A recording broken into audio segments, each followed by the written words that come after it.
बिहार की राजनीति से लेकर सड़क, मौसम और आपके हक से जुड़ी 25 बड़ी और बेहद महत्वपूर्ण खबर लेकर हम हाजिर हैं। आज के इस बुलेटिन में हम बात करेंगे बिहार में लगातार हो रहे पेपर लीक के दर्द की, गाड़ियों के वीआईपी नंबरों के बढ़ते क्रेज की, बांकीपुर में मिलने वाली सरकारी छुट्टी की और विधानसभा के हंगामे की। साथ ही जानेंगे गया में हुए 80 एकड़ जमीन के बड़े फर्जीवाड़े और मौसम के ताजा मिजाज के बारे में। वीडियो को अंत तक पूरा जरूर देखिएगा। तो चलिए शुरू करते हैं आज की मुख्य हेडलाइंस। बांकीपुर उपचुनाव में 30 जुलाई को वोटिंग, सभी सरकारी और प्राइवेट दफ्तरों में मिलेंगी पेड लीव। बिहार में सरकारी जमीन पर बना दिया 3 स्टार रिसोर्ट, अतिक्रमण हटाने का आदेश, सीओ पर भी गिरेगी गाज। बिहार में पंचायत परिसीमन से बढ़ सकते हैं मुखिया, सरपंच, वार्ड एवं पंच के पद, कई पंचायतों में बदल सकता है चुनावी गणित। भरत तिवारी एनकाउंटर केस, दोषी पुलिसकर्मियों की गिरफ्तारी की मांग, 25 जुलाई को भोजपुर एसपी ऑफिस घेरेंगे परिजन। कम प्रीमियम और अधिक बोनस का लाभ, डाकघर की बीमा सेवा से जुड़ेंगे स्नातक व्यवसायी और पेशेवर। दरभंगा में 400 से अधिक शिक्षक कर्मियों का वेतन सत्यापन वर्षों से अटका, 14 अगस्त तक निपटेंगी शिकायतें। बिहार का नया फिश हब बनेगा संग्रामपुर, चबरों में बढ़ेगा मछली उत्पादन, निवेशकों को भी मिलेगा मौका। बिहार में 2 नदियों के बीच कैद हैं 6 गांव व हजारों लोग, एक पुल बदल सकता है पूरी तस्वीर। मधुबनी के छात्रों के लिए बड़ी सौगात, हर विधानसभा क्षेत्र में मिलेगी हाईटेक डिजिटल लाइब्रेरी की सुविधा। सूर्य घर मुफ्त बिजली योजना, सोलर पैनल लगाने के लिए सरकार दे रही 78,000 रुपए तक सब्सिडी, कम ब्याज पर मिलेगा लोन। सीजेपी ने किया राष्ट्रव्यापी आंदोलन का ऐलान, छात्रों से एकजुट होने की अपील। अब गाड़ी नहीं नंबर बताएगा रुतबा, बिहार में फैंसी नंबर का बढ़ा क्रेज, 0001 और वीआईपी नंबरों के लिए लाखों की बोली। मुजफ्फरपुर में शराब पीने का वीडियो वायरल होने पर रामपुर हरी थाना का चौकीदार निलंबित, एएसपी की कार्रवाई। नीट प्रोटेस्ट को लेकर कटिहार में प्रदर्शनकारियों पर लाठीचार्ज, पटना में 268 पर नामजद एफआईआर, 56 गिरफ्तार। पटना में बारिश ने बदला मौसम का मिजाज, उमस से राहत के बीच बिहार के 14 जिलों में ऑरेंज अलर्ट। चलिए अब खबरों को जानते हैं विस्तार से। बिहार में प्रतियोगी परीक्षाओं की तैयारी करने वाले लाखों युवाओं के सपनों पर बार बार पानी फिर रहा है। चाहे बीपीएससी हो या बीएसएससी, बिहार बोर्ड हो या फिर नीट परीक्षा, राज्य में पेपर लीक का सिलसिला थमने का नाम नहीं ले रहा है। मई 2022 में बीपीएससी 67वीं पीटी का पेपर शुरू होने से ठीक पहले सोशल मीडिया पर वायरल हो गया था, जिसके बाद परीक्षा रद्द करनी पड़ी। इसके बाद शिक्षक भर्ती टीआरई 2 और नीट की परीक्षा में भी यही कहानी दोहराई गई। सालों साल पसीना बहाकर तैयारी करने वाले अभ्यर्थियों के हाथ में सिर्फ निराशा और अगली तारीख मिलती है। आखिर कब रुकेगा धांधली का यह खेल? अब गाड़ी नहीं नंबर बताएगा रुतबा, बिहार में गाड़ियों की पहचान अब सिर्फ उनके ब्रांड या मॉडल से नहीं बल्कि उनके खास वीआईपी नंबर से हो रही है। लोग अपने पसंदीदा नंबर जैसे 0001 अपनी बर्थ डेट या लकी नंबर पाने के लिए लाखों रुपए पानी की तरह बहा रहे हैं। परिवहन विभाग के आंकड़ों के मुताबिक 2021 से 26 तक 37,000 से ज्यादा वाहन मालिक फैंसी नंबर ले चुके हैं, जिससे सरकार को करोड़ों का फायदा हुआ है। इस मामले में पटना सबसे आगे है, जहाँ अकेले 2025 में 3500 से अधिक लोगों ने वीआईपी नंबर खरीदे। गयाजी और रोहतास में भी यही क्रेज तेजी से बढ़ रहा है।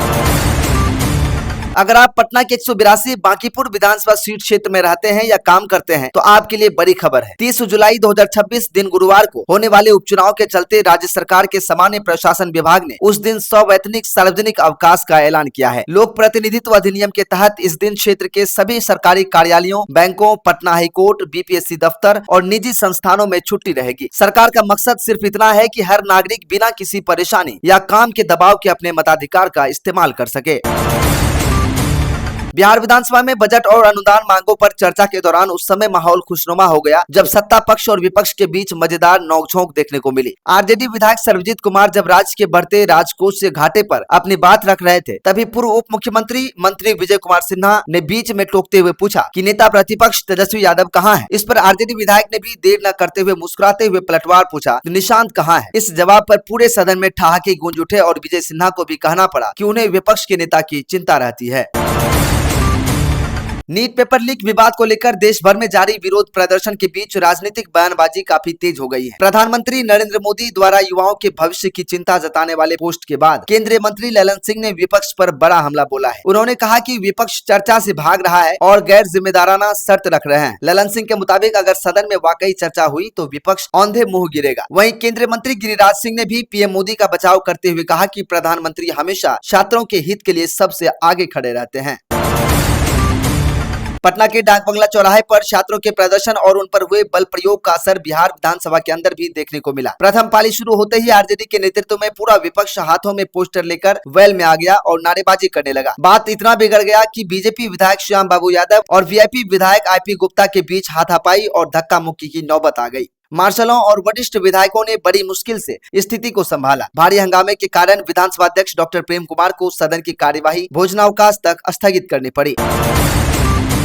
गया जिले के आमस क्षेत्र में सरकारी आरक्षित वन भूमि की फर्जी खरीद बिक्री के मामले में पटना हाई कोर्ट ने बेहद सख्त रुख अपनाया है। लगभग 80 एकड़ वन भूमि को फर्जी दस्तावेजों के आधार पर भूमाफियाओं द्वारा बेच दिया गया है और प्रशासनिक अधिकारियों को इसकी खबर तक नहीं लगी। कार्यकारी मुख्य न्यायाधीश की खंडपीठ ने इस पर गहरी नाराजगी जताते हुए राज्य सरकार से 4 हफ्ते के भीतर दोषी अधिकारियों और भूमाफियाओं के खिलाफ सख्त कार्रवाई की रिपोर्ट मांगी है। कोर्ट ने साफ कर दिया है कि सरकारी जमीन हड़पने वाले किसी भी दोषी को छोड़ा नहीं जाएगा। बिहार बीजेपी के प्रदेश अध्यक्ष संजय सरावगी ने प्रेस कॉन्फ्रेंस कर कांग्रेस नेता राहुल गांधी पर तीखा हमला बोला है। उन्होंने कहा कि केंद्र सरकार छात्रों की समस्याओं को लेकर बेहद गंभीर है और पेपर लीक मामलों की जांच फास्ट ट्रैक कोर्ट के जरिए कराने की ऐतिहासिक कदम उठाया गया है। लेकिन राहुल गांधी छात्रों के आंदोलन की आड़ में राज्य में अराजकता फैलाना चाहते हैं। सरावगी ने कहा कि कांग्रेस शासनकाल में भी पेपर लीक होते थे, जबकि मोदी सरकार ने शिक्षा का बजट बढ़ाकर और जाँच व्यवस्था मजबूत करके छात्रों के भविष्य को सुरक्षित करने का काम किया है। अगर आपकी जमीन बिहार में विकसित हो रहे 12 सैटेलाइट टाउनशिप प्रोजेक्ट के दायरे में आ रही है तो आपके लिए अच्छी खबर है। नगर विकास एवं आवास मंत्री नीतीश मिश्रा ने विधान परिषद में बताया कि जो भी किसान स्वेच्छा से अपनी जमीन बेचेगा उसे आवेदन के 30 दिन के भीतर राज्य आवास बोर्ड द्वारा पूरा भुगतान कर दिया जाएगा। सरकार ने स्पष्ट किया है कि किसी भी किसान से जबरन जमीन नहीं ली जाएगी। अब तक करीब 750 किसान अपनी जमीन देने की सहमति दे चुके हैं। इस योजना से जहां शहरीकरण बढ़ेगा वहीं किसानों को समय पर पैसा मिलेगा। बिहार में मानसून एक बार फिर पूरी तरह रफ्तार पकड़ चुका है। मौसम विज्ञान केंद्र पटना ने 24 जुलाई के लिए राज्य के कई जिलों में भारी बारिश और ठनका यानी वज्रपात गिरने का येलो अलर्ट जारी किया है। विशेष रूप से उत्तर बिहार के 4 जिलों पूर्वी चंपारण, सीतामढ़ी, मधुबनी और सुपौल में मूसलाधार बारिश होने की प्रबल संभावना है। इस दौरान 30 से 40 किलोमीटर प्रति घंटे की रफ्तार से तेज धूल भरी हवाएं भी चल सकती हैं। मौसम विभाग के मुताबिक आने वाले अगले 5 दिनों तक राज्य के तापमान में कोई बड़ा बदलाव नहीं देखने को मिलेगा। तो दोस्तों ये थी बिहार की आज की 25 सबसे बड़ी और अहम खबरें। आप बिहार की इन खबरों के बारे में क्या सोचते हैं, खासतौर पर बार बार होते पेपर लीक और वीआईपी नंबरों के स्क्रैच पर आपकी क्या राय है? कमेंट बॉक्स में अपनी राय जरूर शेयर करें। अगर आपको यह वीडियो इन्फॉर्मेटिव लगा हो तो इसे लाइक करें, दोस्तों के साथ शेयर करें और बिहार की हर छोटी बड़ी अपडेट के लिए हमारे चैनल डेली न्यूज बिहार को अभी सब्सक्राइब करें। मिलते हैं फिर कल इसी तरह की खबरों के साथ, तब तक के लिए हमें दीजिए इजाजत। नमस्कार।